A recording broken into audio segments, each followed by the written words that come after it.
ने इस बात का ऐलान कर दिया कि अब आइंदा आने वाले दिनों में इस पाकिस्तान में, सिंध में भाई को भाई से लड़ाने वाला कोई नहीं होगा।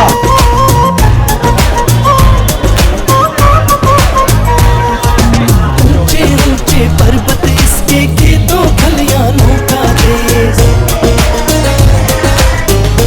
जितनी मकबूलियत इन 22 दिनों में पाक सरजमीन पार्टी की हुई, पाकिस्तान की कोई पार्टी ऐसी नहीं गुजरी और नहीं गुजरी होगी कि जिनको 22 दिनों में इतनी मकबूलियत हासिल हुई हो। सरजमीने पाकिस्तान तेरा वतन मेरा वतन,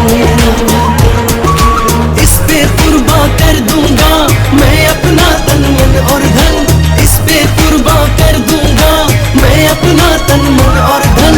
सरजमीने पाकिस्तान तेरा वतन